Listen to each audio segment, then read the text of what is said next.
Juízes capítulo 6 e o versículo 11.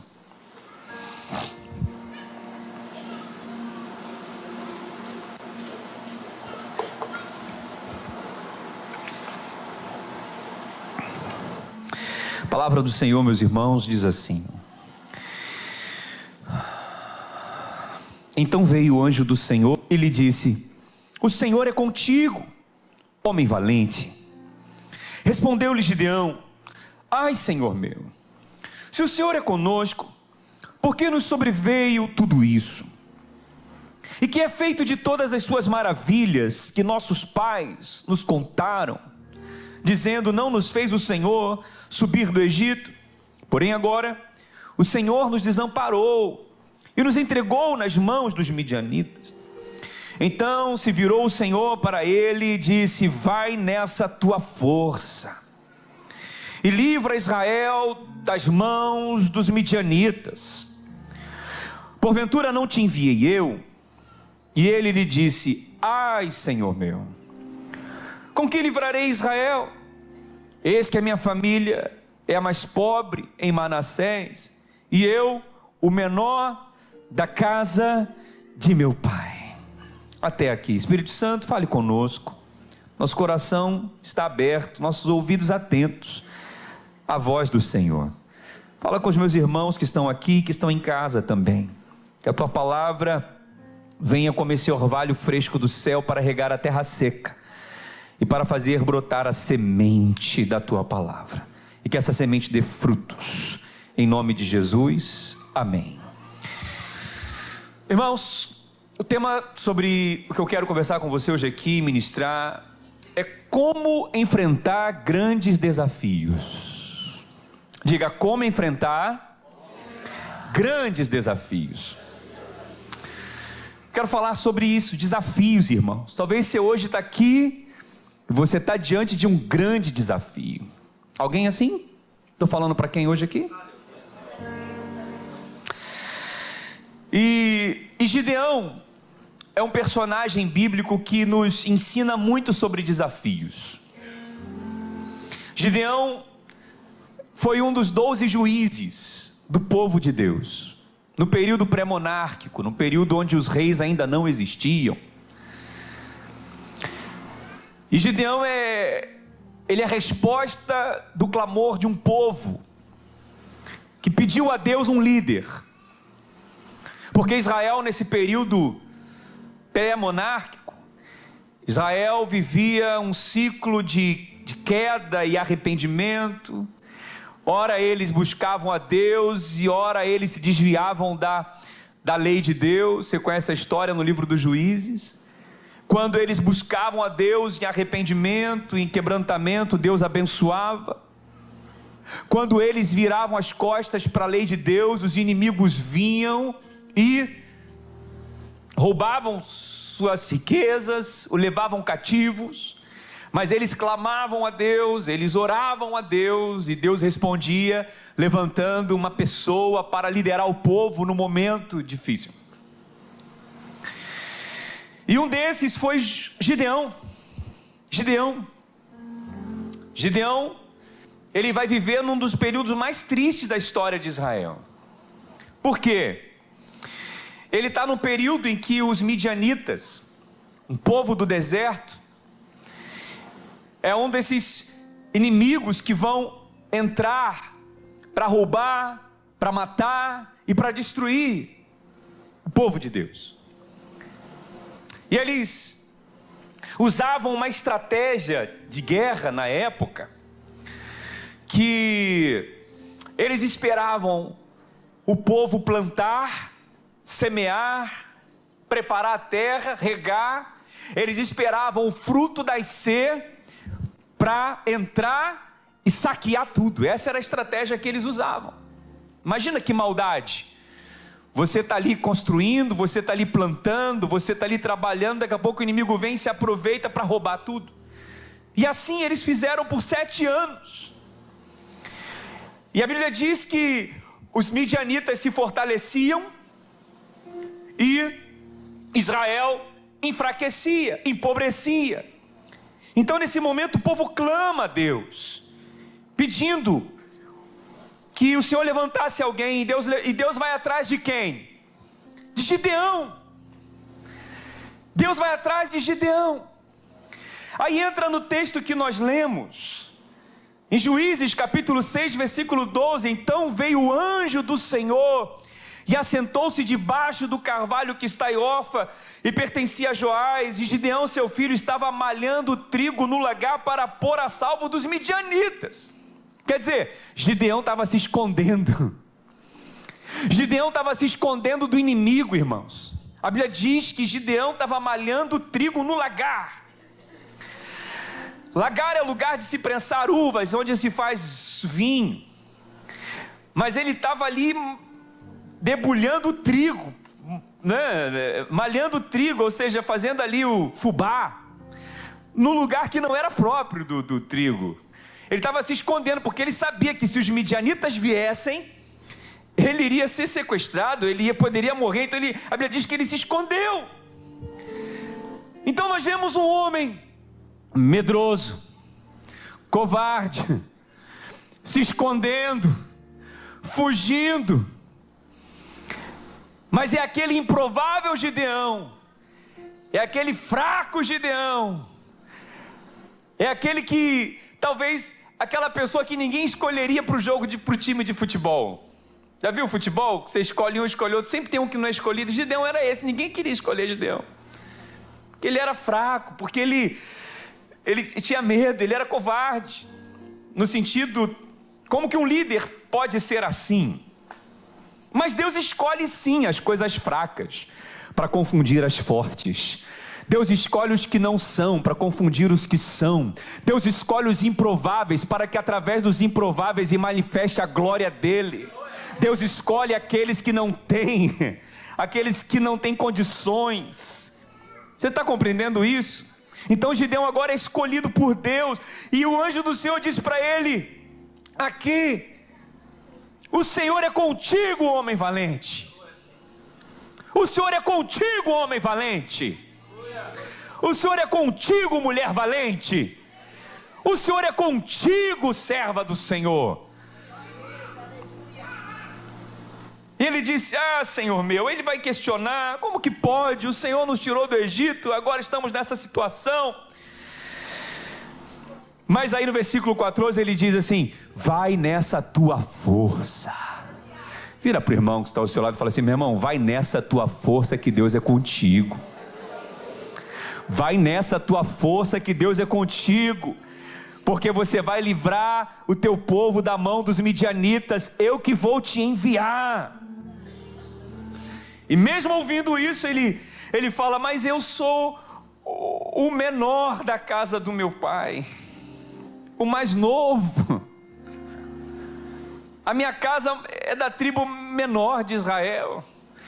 Mas ele fala: mas vai nessa tua força que eu sou contigo. Sabe, irmãos, o que nós precisamos entender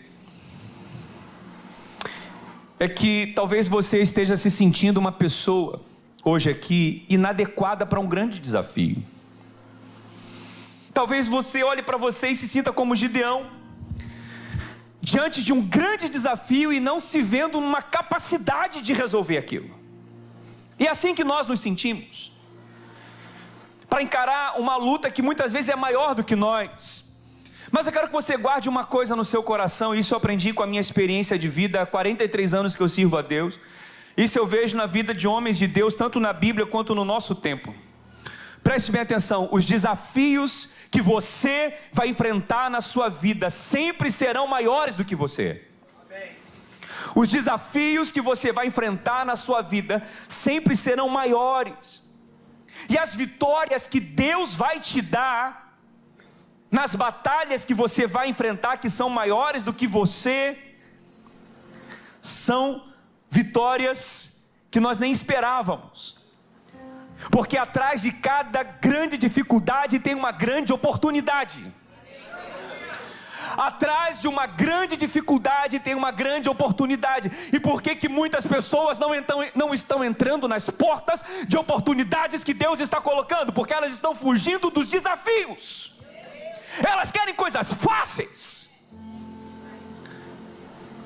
Elas querem que a coisa aconteça no estalar de dedo, elas querem mamão com açúcar, e estão fugindo de grandes desafios, por isso não entram em grandes oportunidades. Eu nunca vi na Bíblia um homem, uma mulher de Deus, usado por Deus, construindo grandes coisas para Deus, que fugiram de grandes responsabilidades. E vivemos numa geração onde temos uma geração de jovens fracos, homens e mulheres fracas, que hesitam em abraçar os desafios que Deus coloca diante deles. Por isso não galgam lugares onde deveriam estar, nas empresas e nas igrejas e nos ministérios, porque estão fugindo dos desafios. Se um grande desafio foi colocado diante de você, é porque Deus está colocando uma grande oportunidade para te promover.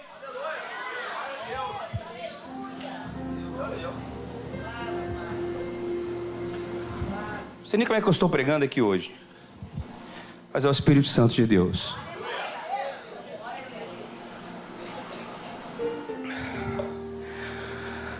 A nossa vida é assim, irmãos. Quando nós olhamos uma grande vitória, num grande desafio, numa grande batalha, a nossa vida é só um detalhe. A nossa vida é só um detalhe.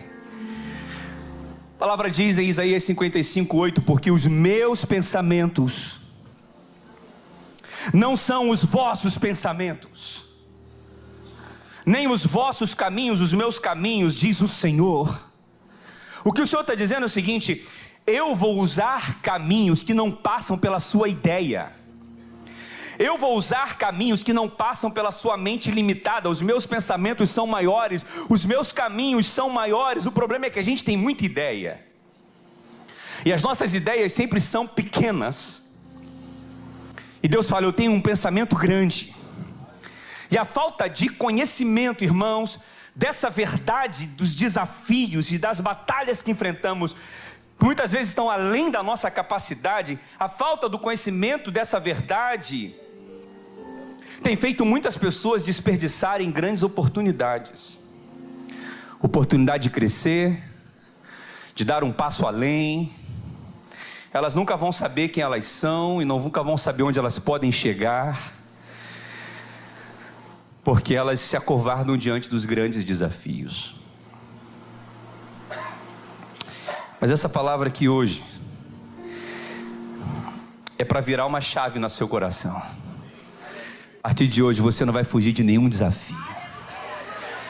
Fala assim: eu quero mais. Tá difícil, é isso que eu vou enfrentar. Eu não vou conseguir sozinho, realmente eu não vou conseguir, mas eu não vou fugir. Eu não vou fazer como Gideão. Mas Deus encontrou você hoje aqui porque Ele sabe que você é a resposta do clamor, da oração de alguém. Então eu aprendo com Gideão que nós podemos vencer o medo, enfrentar grandes desafios e aproveitar grandes oportunidades. Quem crê nessa palavra pode dar um forte aplauso ao Senhor Jesus.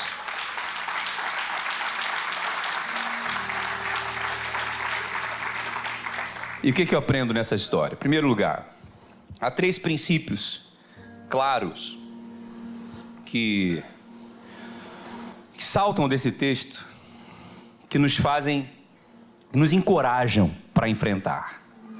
E nós aprendemos com Gideão.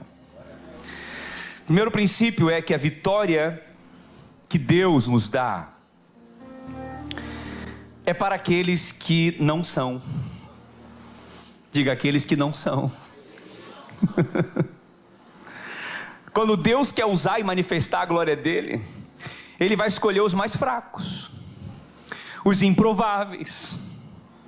Ele vai escolher aqueles que não se acham capazes.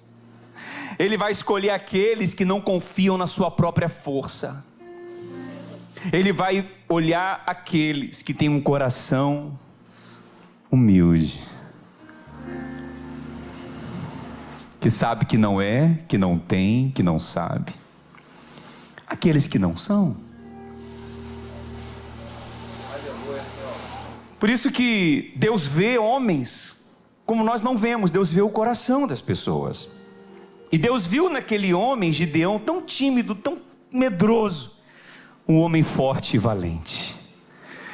Deus fala: ser forte, Gideão, homem valente, porque o Senhor é contigo. Mas a palavra diz aqui que Gideão, ele vai responder: mas Senhor, eu sou o menor.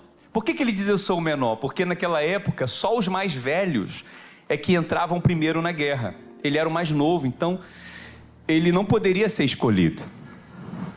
Então ele é o menor, ele é o mais novo. Quem está compreendendo, meus irmãos? Por isso que ele fala: eu sou o mais novo, eu não posso ir nessa guerra. A minha tribo, a tribo de Manassés, é a tribo mais nova. Foi uma das últimas tribos a entrar no rol das 12 tribos. Tinham poucas pessoas. Então ele mostra a sua fraqueza. Ele diz: eu sou o mais fraco, eu sou o mais franzino, eu sou o mais incapaz. Mas foi a partir daquela fraqueza que Deus falou assim para ele: Gideão, vai nessa tua força. Sabe o que Deus estava falando para Gideão? Gideão, enquanto você for fraco aos seus próprios olhos, isso será poderoso, essa será a tua força. Continue assim, Gideão.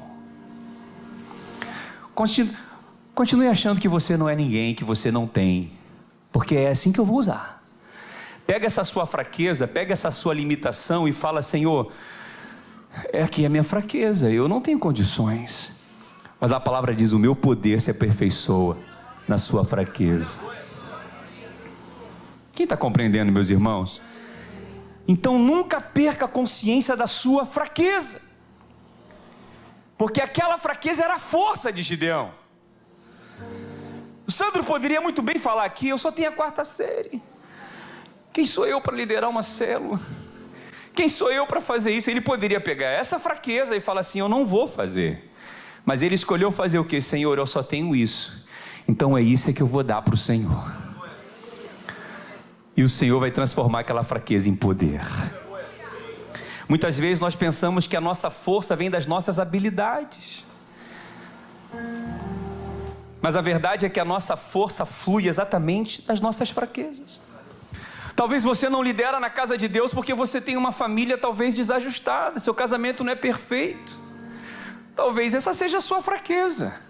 Mas se você colocar essa fraqueza diante de Deus e falar: Senhor, que minha família não é perfeita, meu marido não me acompanha para o culto, eu estou aqui, minha esposa não vem, eu não sei. A minha fraqueza, Senhor, em casa, meus filhos são rebeldes.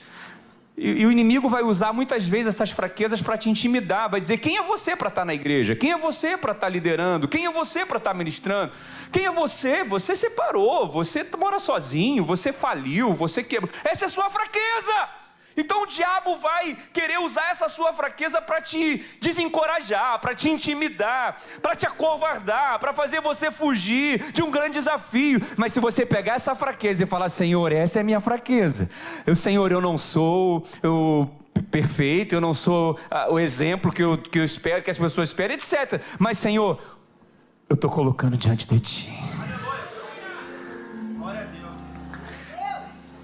Porque Deus faz isso. Quem está entendendo, diga glória a Deus. Olha o que diz 2 Coríntios 12, versículo 9. 2 Coríntios 12, 9. Então ele me disse: a minha graça te basta, porque o poder se aperfeiçoa na fraqueza. De boa vontade, pois mais me gloriarei nas fraquezas, para que sobre mim repouse o poder de Cristo.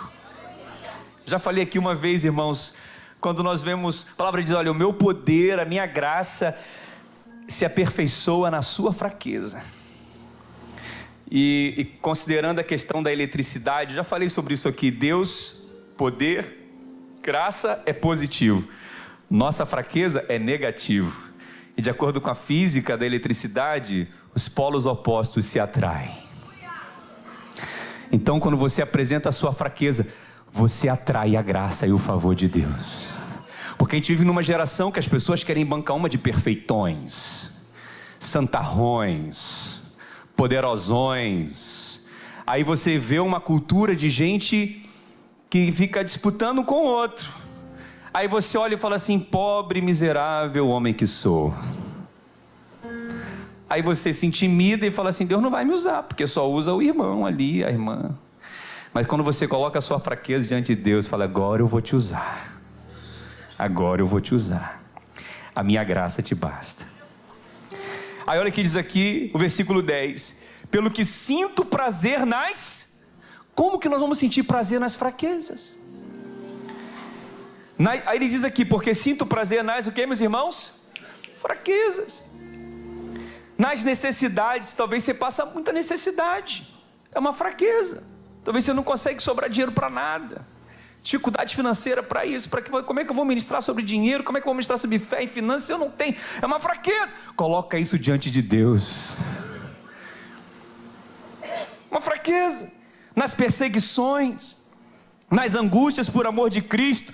Porque quando sou fraco, então é que sou forte.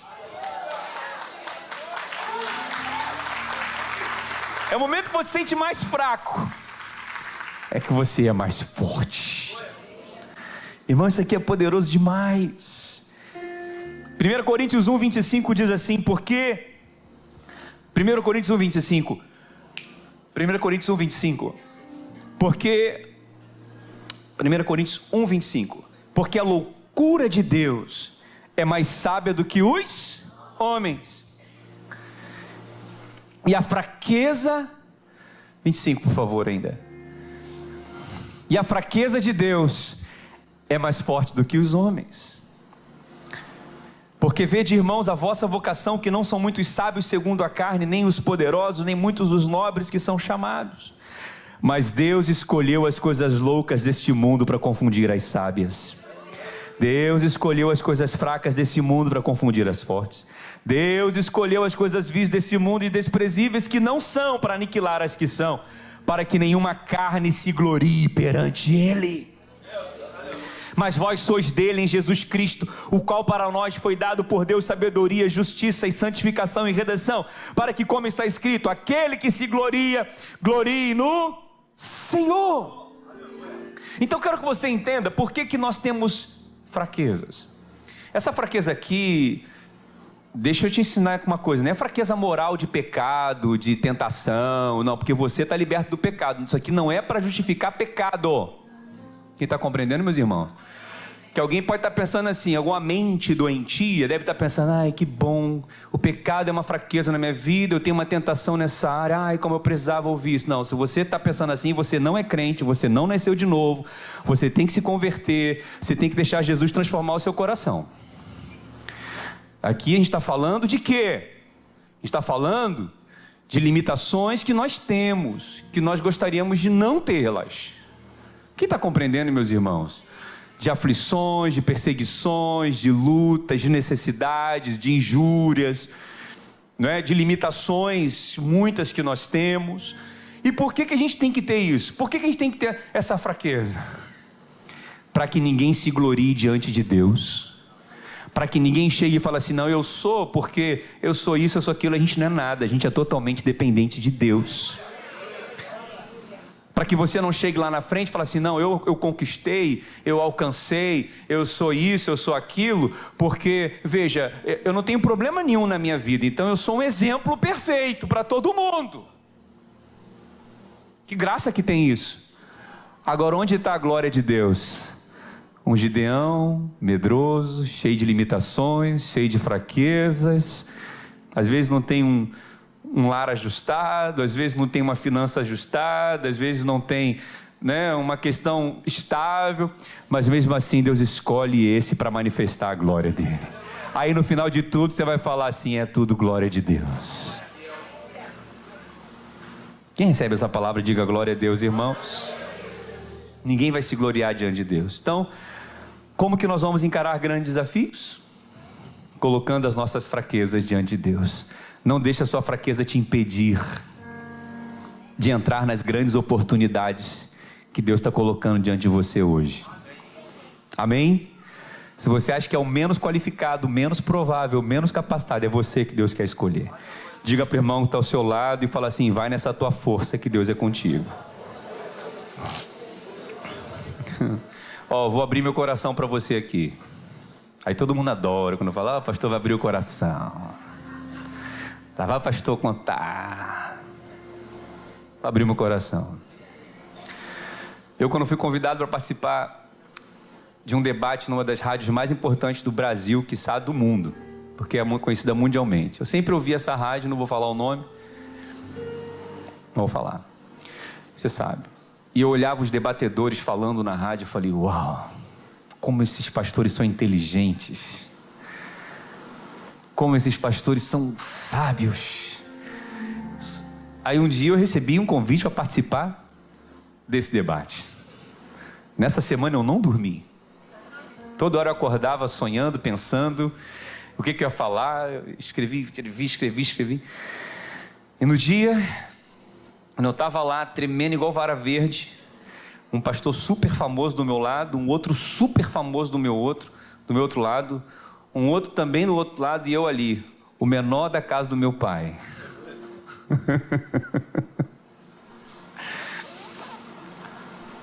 Eu falei, meu Deus, eu não sei, eu não tenho, eu não sou. Quando o radialista falou assim, estamos agora para um planeta de audiência. Eu, Jesus, toma conta. Aí é que eu tremi, fiquei verde, vermelho, azul, branco, suei frio. E até hoje, quando eu recebo um convite para estar lá, eu tremo.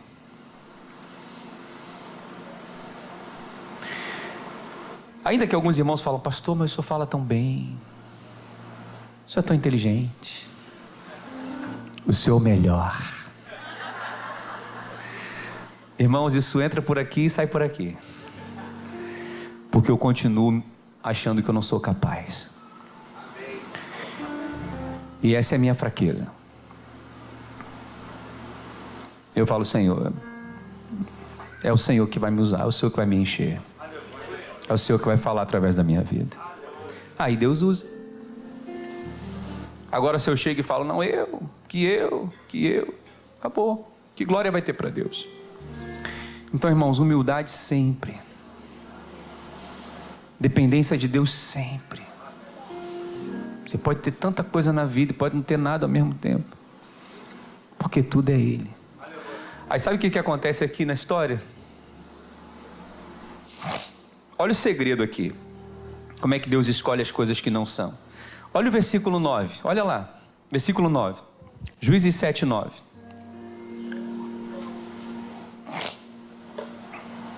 E sucedeu que naquela mesma noite o Senhor lhe disse, levanta-te, desce contra o arraial, porque entreguei nas tuas mãos. Olha para cá. O povo de Israel estava no monte, irmãos. Os midianitas estavam onde?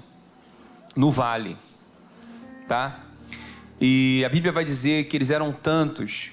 Flávio Josefo, o historiador, vai dizer que eles tinham ali uns 400 mil. 400 mil soldados. É muita gente. É muita gente. A Bíblia vai dizer que quando eles olhavam lá de cima, eles viam como um mar de gafanhotos. Os camelos, eram muitos camelos. E eles entravam e eles arrasavam com tudo. Aí Deus fala para Gideão, Gideão, vai lá, desce lá. Se ainda temes atacar, desce tu com o teu moço pura ao arraial. Ele fala assim, vai lá Gideão, desce. Porque ele estava lá no alto, entende? Então do alto ele via tudo. Quem está compreendendo, meus irmãos? Desce lá Gideão com seu servo. Aí eles desceram. E ouvirás o que dizem. Vai lá para ouvir o que eles estão dizendo. Vocês estão acompanhando o versículo 11? Amém? Versículo 11. E ouvirás os que dizem. Depois fortalecidas as suas mãos, descerá contra o arraial. Então desceu ele com o seu moço chamado Pura, até a vanguarda do arraial. Os midianitas, os amalequitas e todos os povos do Oriente cobriam o vale como gafanhotos em multidão. Olha o grande desafio aqui, minha gente. E eram os seus camelos em multidão inumerável como a areia que não há na praia do mar. É muita gente, o desafio é muito grande.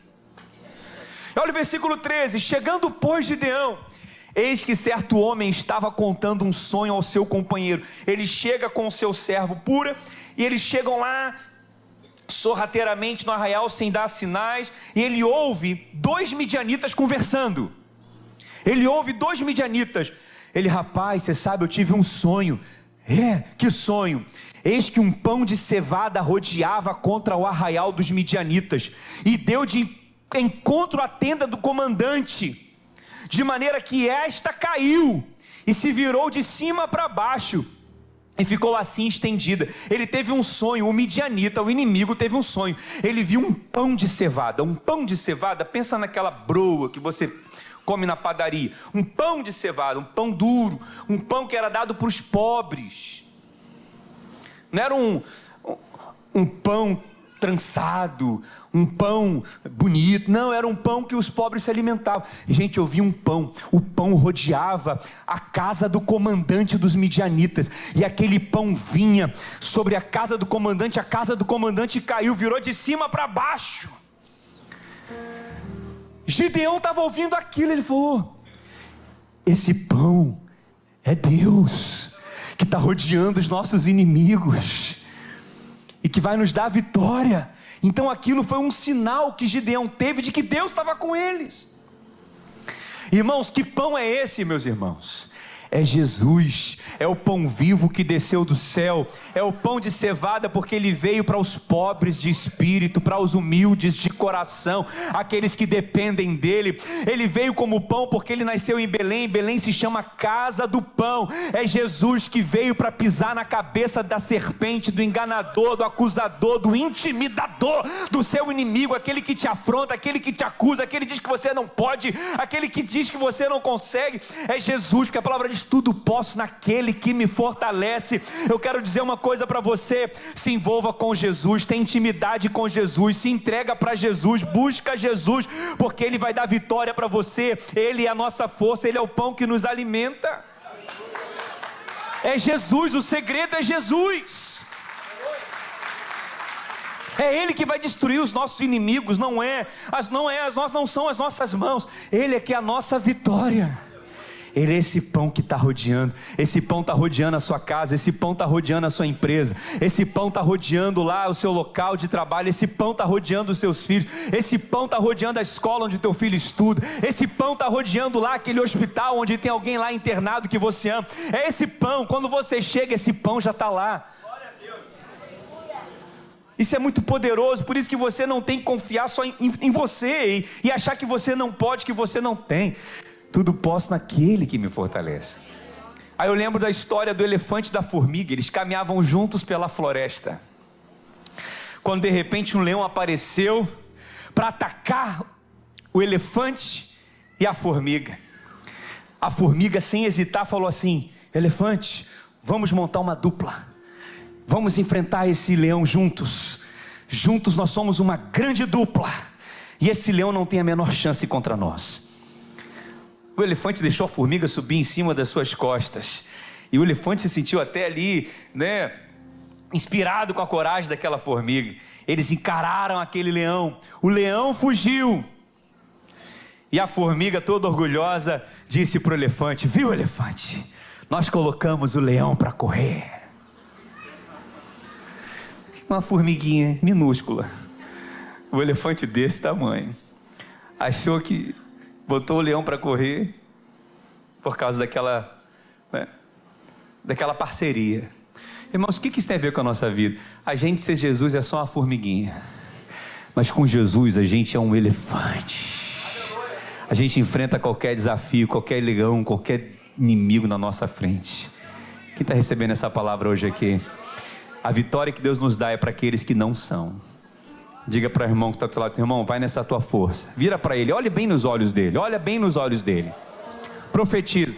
Você se acha o menor, talvez o menos capacitado, talvez a empresa pequena, eu não sei, não tem escolaridade, não tem formação, talvez sua família não é a mais perfeita, talvez você não é o melhor expert em finanças, eu não sei qual é a tua fraqueza. Mas diga para ele assim: você ainda tem alguma força, ainda que pequena. Diga para ele: vai nessa tua força. Fala para ele: vai nessa tua força. Deus é contigo, varão valoroso. Aleluia. Aleluia. Vai nessa tua força. Vai nessa tua força. Eu vou na minha força. Terça-feira eu vou estar de novo no debate lá. Eu vou nessa minha força. Irmão, você não tem noção, não. Você não tem noção. Não. Eu chego lá com o meu iPad, cheio de anotação, cheio de tudo.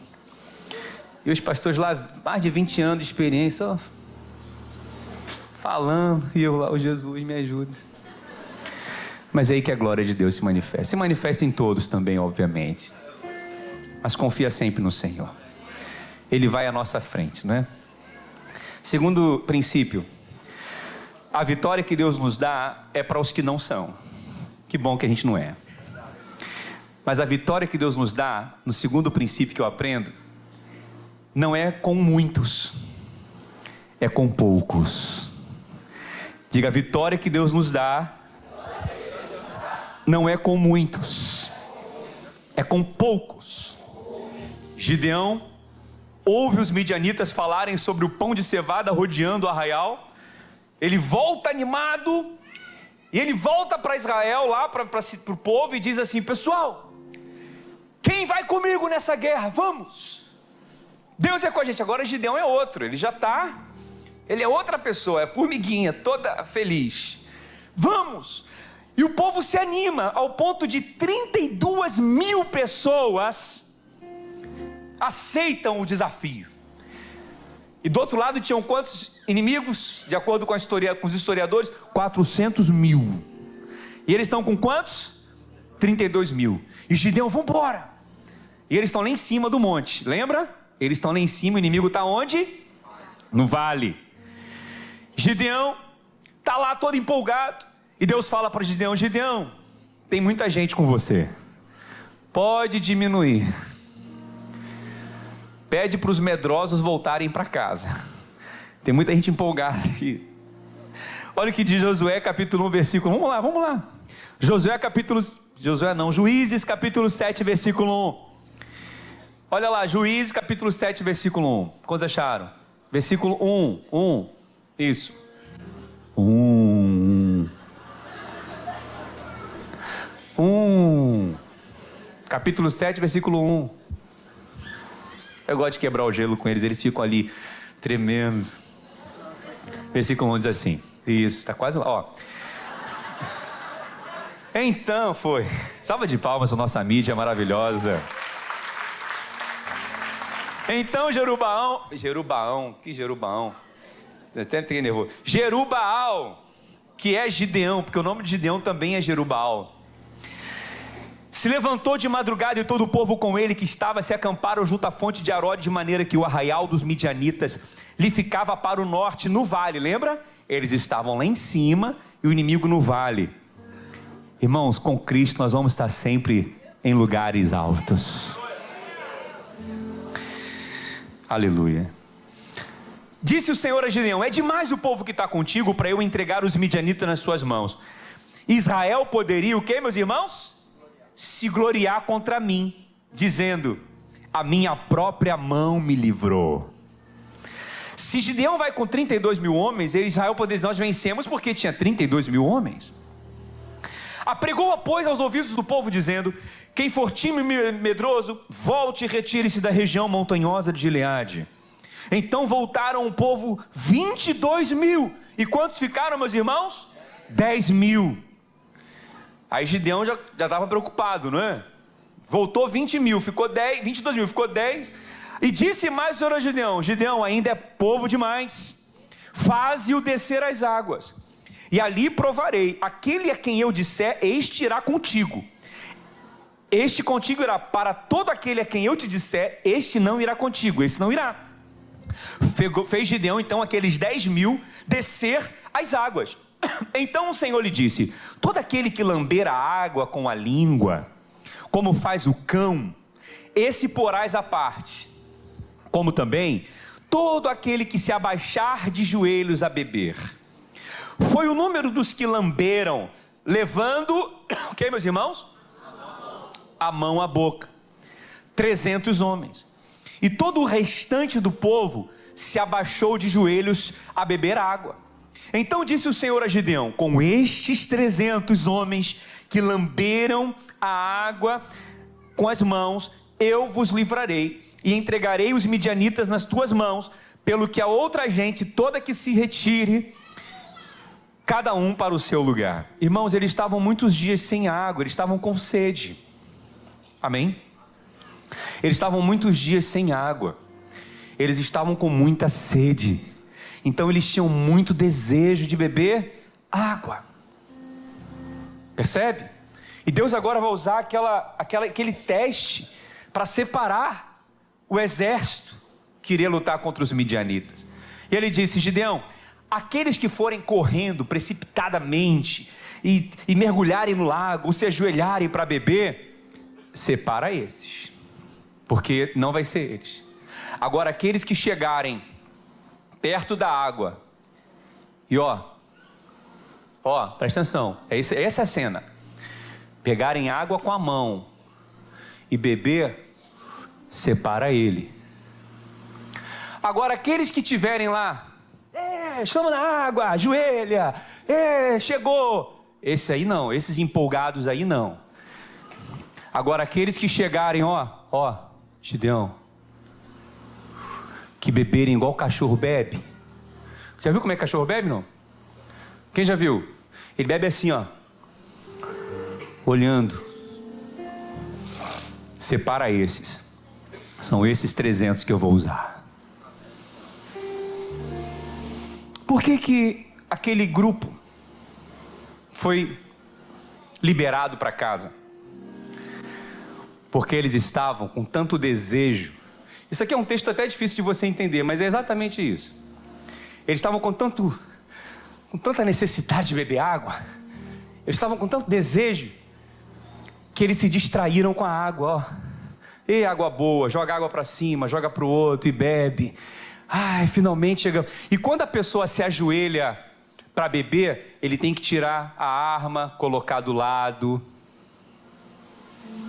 tirar as coisas importantes, deixar de lado, e ele pode até esquecer da guerra que ele está envolvido. A guerra é séria, o inimigo é feroz, ele veio para roubar, matar e destruir. Ele não está brincando, são 400 mil homens. Então aquelas pessoas que estão distraídas com a água, distraídas com a bebida, distraídas com as coisas, estão esquecendo as coisas importantes de lado, essas pessoas são perigosas, porque elas podem colocar o exército a perder. Mas aqueles que estão vigiando, aqueles que não estão se distraindo, aqueles que estão olhando para o inimigo, que estão com a arma ali pendurada, estão com estão tudo ali preparado, é esses que Deus quer usar. Irmãos, tem muito crente distraído, irmão. Tem muito crente nadando na água, tem muito crente boiando, tem muito crente distraído na internet, tem muito crente distraído nos seriados, a gente só fala de internet, seriado, vai olha o que é. Tem muita gente distraído com as coisas do mundo, deixando as coisas importantes de lado. Deus está levantando pessoas aqui que não vão estar distraídas, que vão estar orando e vão estar vigiando, que vão estar alertas. Tem muito crente, irmão, que está vendo a banda passar e está ficando para trás. Tem muita gente que está se envolvendo demais com as coisas desse mundo. Eu não preciso ser profeta para dizer que tem gente que pode ter faltado um culto hoje para ver jogo de Flamengo, ou para ir para um churrasco, ou para ir para alguma coisa. Gente, essa semana eu fiquei apavorado. Vou abrir meu coração. Posso abrir meu coração? Fiquei apavorado. Teve um cantor famoso, Bruninho. Nome pastor Bruno. Gente, que raio de Bruno é esse? E Bruno para cá, e Bruno para lá, e Bruno para cá, e tal. Que Bruno é esse, Jesus? É o pastor Bruno? Não é o pastor Bruno, ele não é famoso assim, quanto gol. Aí eu fui ver o Bruno, o tal de... Bruno o quê? Ele tá falando? Bruno Mars. E ele tá lá, nadando de braçada. O Brasil! O Brasil! Gente, quem é esse cara? Nunca vi nem mais gordo, nem mais magro. Aí fui pesquisar. Eu estou lá. Canto mais música. Eu acho que eu já ouvi essas músicas em algum lugar. Às vezes numa academia, né? Às vezes numa... E tá lá. Tum, tum, tum, tum. Falei. Aí quando eu fui ver, 80 seguidores em comum. Falei, o quê? Não. Ah, não. Eu falei, quem é que tá seguindo esse cara? Falei, e conheço. Conheço. E o Bruninho tá lá, Brasil, xingando. Aí eu não sei se eu rio ou se eu choro. Cultura, água, desejo, sacia a alma, sede. É bom cantar uma música, é bom curtir. E o midianita está vindo com 400 mil soldados para arrebentar com tudo, para pegar uma porção de crente distraído, para pegar uma porção de crente que não está vigiando. Sabe, irmão, essa semana eu refleti tanto sobre essas coisas. Eu não sei que hora Jesus vai me chamar. Meu sonho é morrer no púlpito pregando. Meu sonho é Jesus chamar e eu ir. Mas eu não sei se vai ser hoje, se vai ser amanhã, se vai ser essa semana. Mas quando Jesus me chamar, eu quero estar muito crente. Eu não quero estar faltando culto. Eu não quero estar deixando de orar. Eu não quero estar perdendo meu tempo em internet, em televisão. Eu não quero estar perdendo meu tempo com Bruno Mars, o capeta do quinto dos infernos para lá. Eu não quero estar perdendo tempo com nada. Eu quero que Jesus me chame no melhor momento da minha vida com Ele, de intimidade, de experiência, de ser cheio do Espírito Santo. Vou contar uma experiência para você que eu vivi essa semana. Essa semana eu desmaiei. Minha mente fez isso, ficou tudo preto assim, ó. Preto. Já viu? Quem já desmaiou? Eu prendi meu dedo no carro, uma dor tão insuportável, fui lavar minha mão, daqui a pouco eu caí para trás, Irmão, é não abrir e fechar de olho que você vai dessa para outra, você nem sabe. Então, não vamos se distrair com as coisas desse mundo não, gente. Buscai o Senhor enquanto está perto, invocar o Senhor enquanto está perto, buscar o Senhor enquanto se pode achar. Não negocia culto de domingo para estar na casa de Deus em nenhum outro lugar não, porque Jesus pode voltar num domingo desse aí. Não negocia nada, não deixa de fazer nada para Deus não, gente. Busca a Deus, se enche de Deus, ore a Deus, louve a Deus, vai para a casa de Deus. Jesus está voltando, Jesus está chamando os seus, gente. Isso é muito sério. E eu quero nesse momento estar cheio do Espírito Santo. E você também? Então vira para o teu irmão e fala assim: irmão, vai nessa tua força que Deus é contigo.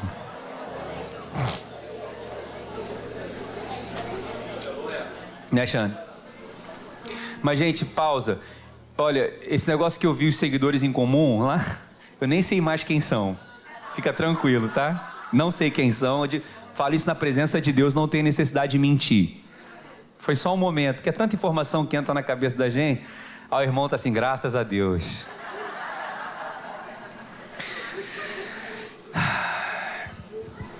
Não é com muitos, é com poucos que Deus dá a vitória da gente. Às vezes você está pensando que é com muito, é com pouco. Com pouco. O pouco com Deus é muito. Aí acontece mais um detalhe interessante, Juízes capítulo 6, versículo 36, olha lá. Juízes 6, 36. Ó, gente, a alegria do Senhor é a nossa força, é ou não é? É a nossa força. Só a alegria de Deus para nos dar força. Disse Gideão a Deus: se há de livrar Israel por meu intermédio, como disseste, eis que eu porei uma porção de lã na eira, se o orvalho estiver somente nela, e se... Tá acompanhando ali não? 6,36, é isso não? Isso, versículo 37, né? Senhor, se o Senhor estiver conosco, que vai nos dar vitória por nosso intermédio, eu vou pegar uma lã seca e vou colocar na terra. Então, se à noite vier o orvalho, não é? Se o orvalho estiver somente na lã e a terra estiver seca ao redor, então eu conhecerei que hás de livrar Israel por meu intermédio, como disseste. E assim sucedeu, porque ao outro dia se levantou de madrugada e, apertando a lã do orvalho dela, espremeu uma taça cheia de água. Primeiro foi o pão de cevada, agora foi uma lã. Gideão disse: Senhor, se o Senhor está com a gente e vai nos dar vitória por nosso intermédio, eu vou pegar essa lã aqui e vou colocar na terra. O orvalho que vier à noite tem que molhar somente a lã. Se a terra estiver seca, aí eu vou entender que o Senhor está com a gente, porque se o orvalho vai cair, não é para molhar só a lã, tem que molhar a terra em volta, tem que molhar as plantas em volta. Olha que coisa tremenda. Mas ele falou: se a lã estiver molhada e a terra estiver seca, é um sinal de que o Senhor está comigo. E no dia seguinte, ele pegou aquela lã encharcada de água, espremeu e encheu uma taça de água. E em volta da lã estava uma terra seca. Seca. Irmão, isso aqui é tão poderoso que aconteceu de novo outra situação. Ele disse assim: disse mais a Gideão: não se acenda contra mim a tua ira, se ainda falar só outra vez, rogo-te que mais esta vez faça eu prova com a lã, que só a lã esteja seca e a terra ao redor haja orvalho. Agora ele falou: Senhor, agora eu vou fazer o segundo teste, não fica bravo comigo não. Agora é o seguinte: o orvalho tem que descer e molhar a terra, tá bom? E a lã tem que ficar seca. Fazei prova de mim, né, diz o Senhor. Ele diz aqui: e Deus assim o fez. E naquela noite, pois, só a lã estava seca, e sobre a terra ao redor havia orvalho. Irmão, isso aqui é tão maravilhoso. Essa lã, ela vem da onde? Do cordeiro, da ovelha. Quem é o nosso cordeiro? Quem é o cordeiro que tira o pecado do mundo? Jesus. Jesus. Quando Jesus esteve aqui na terra, por onde ele passava, a terra estava seca. E por onde ele passava, águas vivas eram liberadas sobre as pessoas, eram curadas, eram libertas, eram abençoadas. A terra seca estava cheio de água, por causa da lã que é Cristo. Quem está entendendo, irmãos? Isso aqui é algo tremendo. Mas depois, quando ele foi levado à cruz, nós estávamos debaixo da cruz olhando para Jesus. Naquele momento, Jesus ficou seco, e nós que estávamos em volta recebemos a água de Cristo. Que é isso, minha gente? Primeiro ele vem cheio de água e cura as pessoas. Depois ele morre seco, se esvazia, e nós que estamos debaixo dele recebemos a água que vem de Cristo. Quando se espreme uma lã, a água não vai para cima, a água vai para baixo. Esteja debaixo de Cristo, esteja prostrado diante de Cristo, esteja na dependência de Cristo, porque onde Cristo está, quem está debaixo dele recebe água, recebe água. E esse orvalho, que é essa água que é liberado, Provérbios 19:2, olha o que diz Provérbios 19:2, como o bramido do leão, Provérbios 19:12, como o bramido do leão, assim é a indignação do rei, mas o seu favor é como o que, meus irmãos? É como o que, meus irmãos? O orvalho que molha a erva. Deixa lá, por favor, versículo 12, a erva. Irmão, sabe como é que você vai vencer esse grande desafio? É debaixo do favor de Deus. Você não precisa de ninguém que indique você. Se você tem um favor, Ele é teu QI, Ele é quem te indica. Você não precisa fazer aliança com ninguém de maneira errada. Se você tem uma aliança com Deus, ninguém pode impedir você de chegar onde você pode chegar.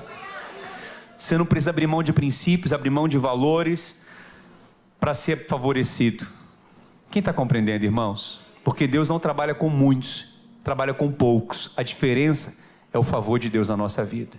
A palavra diz que a vitória não é do mais rápido, não é do mais forte, não é do mais ligeiro, não é do que tem mais marketing, não é do que tem mais mídia, não é do que tem mais. A vitória depende da ocasião e do lugar. Basta você estar no lugar certo e na hora certa, e com as pessoas certas. E quem é que faz isso? O favor de Deus. De um dia para a noite, Deus te coloca num lugar, com uma pessoa, faz uma conexão, e você que era um prisioneiro, se torna um governador do Egito. Quem está compreendendo, meus irmãos? Deus vai colocar grandes desafios diante de você. Não corra, porque atrás de grandes desafios tem grandes oportunidades. Deus vai colocar você lá dentro. Quem crê nisso?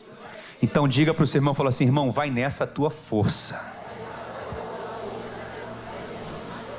Vai nessa tua força que Deus é contigo.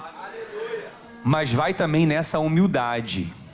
Ó, olha para cá, Alexandre. Ó, aprendi isso com você. Alexandre, meu amigo, olha para cá, rapaz. Eu sei que você está olhando, não é para você que eu estou falando, olha para cá. Seja humilde. Olha o que diz 1 Pedro capítulo 5, versículo 5. 1 Pedro capítulo 5, versículo 5. Olha aqui. Semelhante vós jovens. Tem jovem aqui ou não? Sede humildes. Sede sujeitos. O jovem sabe tudo, né, irmão? Fala a verdade. Ele sabe tudo. Inteligentão. Fortão. Não ouve o pai, não ouve a mãe. Não, eu já sei, pai. Sede sujeitos. Sede todos sujeitos uns aos outros. Revestivos de quê, meus irmãos? Humildade. Humildade significa: eu não sei tudo. Jesus disse: aprendei de mim que sou manso e humilde de coração. Fala, irmão, fala para irmão, seja mais humilde. Fala para ele, fala para ela, irmão, seja mais humilde. Porque Deus resiste aos... Você conhece alguém soberbo? Você convive com alguém soberbo? É muito ruim, gente.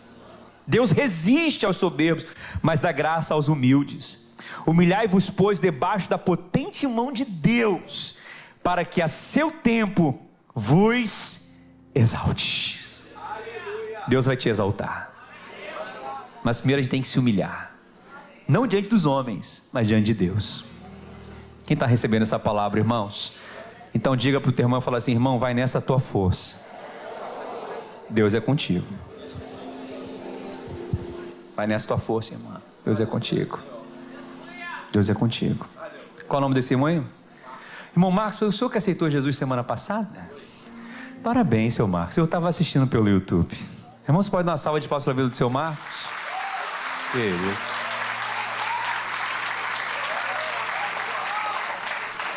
Uma noite de luto, uma noite difícil, mas teve salvação. Então, seu Marcos, Deus é contigo. Vai nessa tua força. Vai nessa tua humildade. Vai nessa tua dependência de Deus. Deus é contigo. Em último lugar, irmãos, vamos ler Juízes 7, vamos encerrar aqui. O louvor já pode ficar ali preparado, por favor? Porque aí vocês ficando ali, os irmãos mais ansiosos para ir embora, eles já ficam assim: ai, graças a Deus.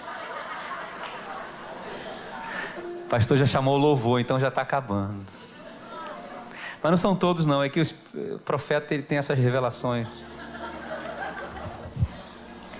Isso é uma técnica de pastor.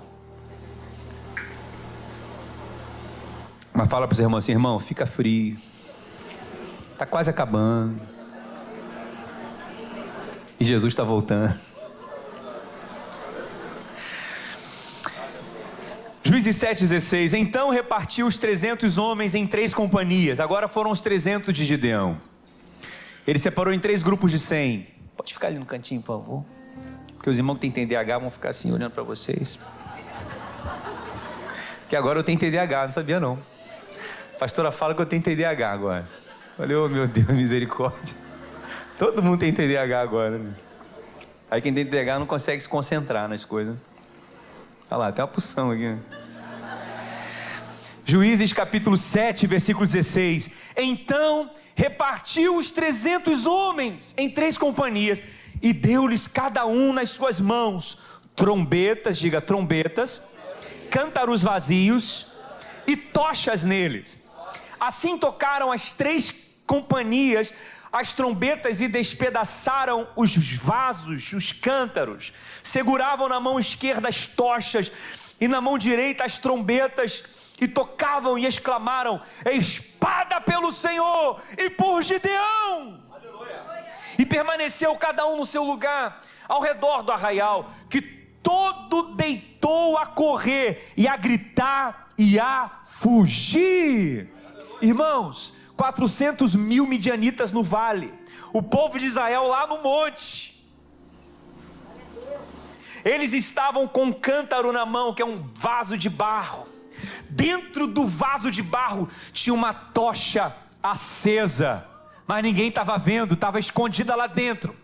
E eles pegaram um chifre de chofar, e de repente um grupo estava num lado, outro grupo estava no outro, outro grupo estava no outro. 3 grupos, o Pai, o Filho e o Espírito Santo. E eles estavam ali, e de repente ele falou assim: agora comecem a gritar, turu, turu, não, mas assim, turu.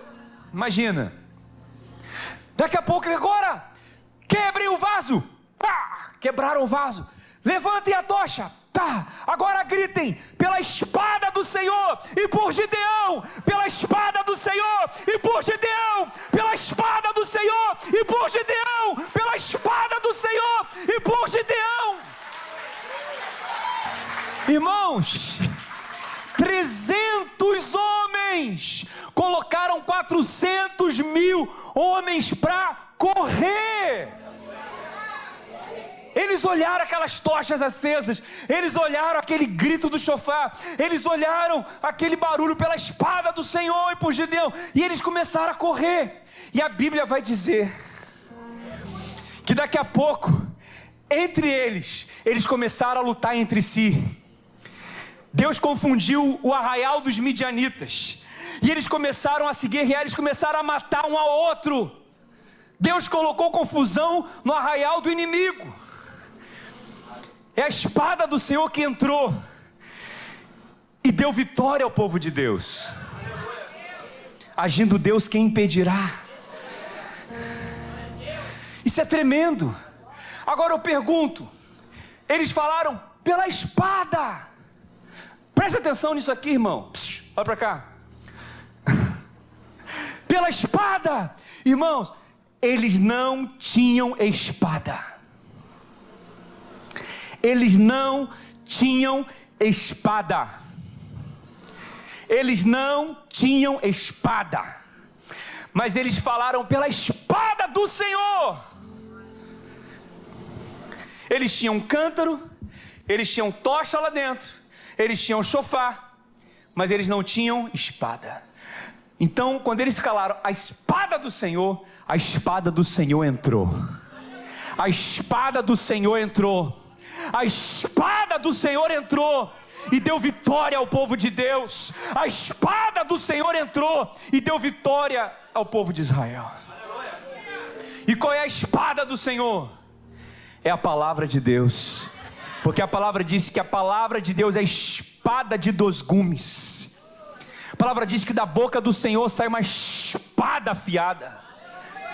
É a palavra de Deus, irmãos. É a palavra de Deus.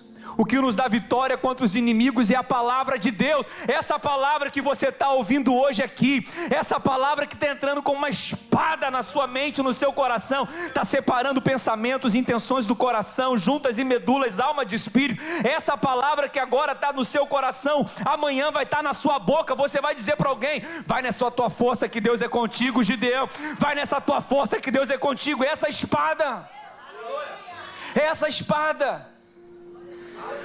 Isso é tão poderoso que eles tocaram o chofar. Sabe o que é o chofar? É o chifre do carneiro. Para se ter o chofar, tem que se matar o carneiro. Para se ter um instrumento chofar, tem que se matar alguém. E quem que morreu no nosso lugar? Jesus Cristo. É por causa da morte de Cristo na cruz, é por causa do sacrifício de Cristo na cruz, é por causa do sangue de Jesus que nós temos poder para vencer o inimigo. Por isso que toda vez que você fala assim, o sangue de Jesus tem poder, é o toque do chofar passando, tocando, falando. O inimigo ouve isso. O diabo se levantou contra você, o sangue de Jesus tem poder. Alguém se levantou contra você, o sangue de Jesus tem poder. Quando você fala o sangue de Jesus tem poder, você está fazendo o toque do chofar. Quando você louva ao Senhor, quando você adora ao Senhor, falando de Cristo, da bondade de Deus, do amor de Deus, da justiça de Cristo, você está tocando o chofar. Você está tocando o chofar. Então no dia da tua maior tristeza, no dia da tua maior angústia, no dia do teu maior desafio, toca o chofar. Toca o chofar. Para de ficar tocando outras coisas. Para de ficar cantando outras coisas. Fala de Jesus. Adora Jesus. Louva Jesus. É assim que nós vamos vencendo as nossas guerras, é louvando ao Senhor. E junto com louvor vai a palavra de Deus. Vai confessando a palavra, vai declarando a palavra. Tudo posso naquele que me fortalece. Se Deus é por nós, quem será contra nós? Agindo Deus, quem impedirá? 1000 cairão ao meu lado, 10.000 à minha direita, mas eu não serei atingido. Se confio no Senhor, são como os montes de Sião que não se abalam, mas permanecem para sempre. O Senhor vai à nossa frente, abrindo o caminho, quebrando a corrente, tirando os espinhos. Deus é por nós. O Senhor é meu pastor e nada me faltará. Toda dívida foi colocada na cruz do Calvário, então vou quitar essa dívida. Sobre enfermidade, eu não tenho enfermidade sobre a minha vida, porque toda enfermidade que estava sobre mim foi colocada sobre Ele. Pelas suas pisaduras eu fui sarado. Eu creio em Cristo, eu creio na ressurreição de Cristo, eu creio na vida eterna, eu creio no porvir, eu creio no arrebatamento da igreja, eu creio no Espírito Santo que habita em mim, que me dá óleo de alegria ao invés de espírito angustiado, que tira minhas vestes de cinza e me coloca vestes de louvor. É a palavra, é a palavra, é a palavra, é a palavra. Por isso que a palavra tem que estar no coração e tem que estar na boca. Por isso que a palavra tem que sair com autoridade. Por isso que a palavra tem que sair com ousadia. Nós vencemos pela palavra. É a espada do Senhor, é a espada do Senhor, é a espada do Senhor que vai curar você dessa depressão, que vai curar você dessa ansiedade, que vai curar você desse espírito de loucura. É a espada do Senhor que vai degolar a cabeça dessa serpente. É a espada do Senhor. É a espada do Senhor.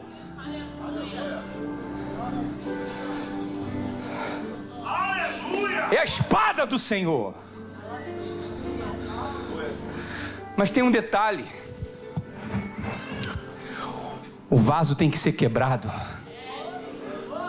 O vaso tem que ser quebrado. O vaso tem que descer à casa do oleiro.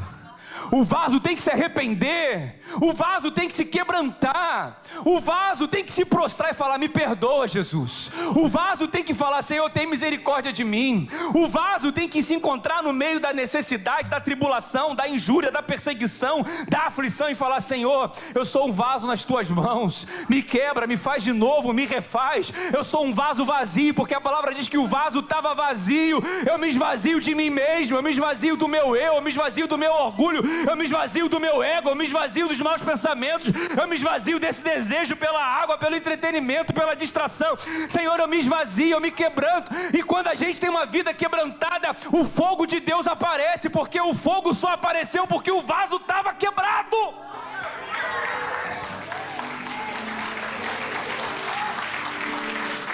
Crente sem fogo não tem vitória sobre o inimigo. E crente sem quebrantamento não tem fogo. Crente distraído não tem fogo. Crente mundano não tem fogo. Crente que não busca não tem fogo. Crente que não se humilha não tem fogo. Deus permite muitas vezes, irmãos, passarmos por situações às vezes de luta, de perseguição, é para nos quebrantar. Porque quando a gente passa por situações assim, a gente fica quebrantado. A gente desce a casa do olheiro. A gente se despe da nossa vaidade, do nosso orgulho, do nosso eu, e fala: Jesus, tem misericórdia de mim. Eu sou esse Gideão que está malhando trigo no lagar, que acha que sou tão fraco, que eu não tenho condições, mas Senhor, eu não sou, o Senhor que é na minha vida. Por isso que a palavra diz em 2 Coríntios capítulo 4, versículo 7.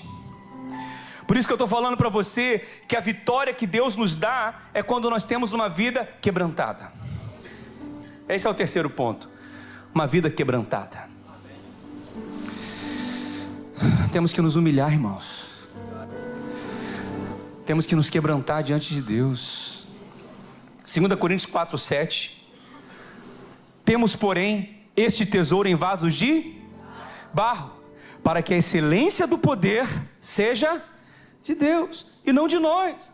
Em tudo somos atribulados, porém não angustiados, perplexos, mas não desanimados, perseguidos, mas não desamparados, abatidos, porém não destruídos, levando sempre no corpo o morrer de Jesus, para que também a sua vida se manifeste em nosso corpo. Porque nós que vivemos somos sempre entregues à morte por causa de Jesus, para que também a vida de Jesus se manifeste em nossa carne mortal, de modo que em nós opera a morte, mas em vós a vida. Por isso, se você está passando essa luta, eu aprendi uma coisa, sabe, Everson? Todo mês vamos enfrentar pelo menos uma luta. Não tem um mês que a gente fala assim: esse mês foi tranquilo. Não. Isso não é profeta do caos, não. Isso é real. Todo mês alguma coisa vai acontecer para te entristecer. Mas isso vai acontecer, sabe para quê? Para a gente ter um coração quebrantado, para a gente buscar o Senhor, para a gente se derramar na presença de Deus. Aí a gente encontra forças para a gente seguir. Deus dá vitória para aqueles que não são, para aqueles que são fracos, para aqueles que são poucos e para aqueles que são quebrantados. Vira para o seu irmão e você já sabe o que você vai falar para ele.